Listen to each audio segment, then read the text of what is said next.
Quarta corsa, una prova per 3 anni. Vincitori da 3 a 11.000 euro nella carriera. Sono in 9 al via dopo il forfait di Corallo Pisano. 1 Chapeau Car Edoardo Locisano, 2 Cash Stecca Cesare Ferranti, 3 Capital Spav Giuseppe Lombardo, 4 Cuore Matto Maurizio Cheli, 5 Capitan De Gleris Tommaso Gambino, 6 Camille Fabrizio Ciulla. In seconda fila 8 Crack Stecca Francesco Pettinari, 9 Cayman dei Greppi Loris Farolfi, 10 Ciliberti Vincenzo Piscuoglio dell'Annunziata. Allenamento che si va a completare lungo la curva di sinistra. To start che entra addirittura tutti bene alle rete quelli della prima fila e si va a partire con veloci Cuore Matto e Capitan De Gleris. Cuore Matto che va al comando, Capitan De Gleris all'esterno.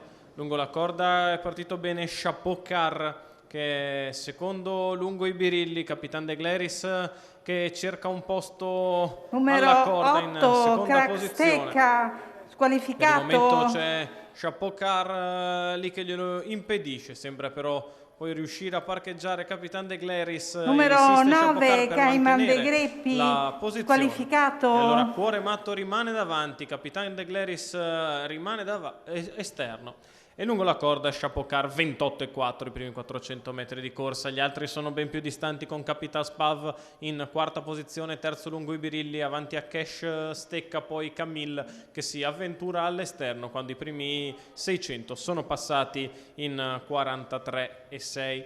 Davanti alle tribune Cuore Matto leader nei confronti di Capitan De Gleris allo scoperto. Muove dalla corda anche Capital Spav che si mette in terza ruota per aggirare Capitan De Gleris. Trova l'anticipo Camille da parte di Cash Stecca e tutti quelli dietro vengono così parati per seconde e terze ruote. Va di dentro invece Ciliberti che scommette sul treno alla corda dopo il chilometro in 1,14,2 con Cuore Matto in vantaggio. Capitan Spav che arriva al largo lungo la corda Chapeau Car, quindi Cash Stecca. Lungo i birilli ancora Ciliberti, insiste Capitan Spav all'attacco di Cuore Matto, il quale si difende alla corda 1,28,8 1.200 e Cuore Matto è in vantaggio. Chapeau Car che aspetta un varco, Capitan Spav proteso al largo, Cash Stecca in pariglia, viene via in mezzo alla pista Ciliberti per fare l'arrivo, sbaglia Cuore Matto, passa Capitan Spav nei confronti numero di Ciliberti 4, che arriva Cuore in Matto terza, sbaglia Capitan Spav e allora numero in vantaggio 3 Chapeau Car. Capital Spav Insiste in mezzo alla pista squalificato. Ciliberti, di dentro Chapeau, al largo Ciliberti che sul palo vince una corsa assai rocambolesca. Al secondo è Chapeau Car, al terzo Cash Stecca. 1,14,5 ragguaglio cronometrico, 30,5 la chiusa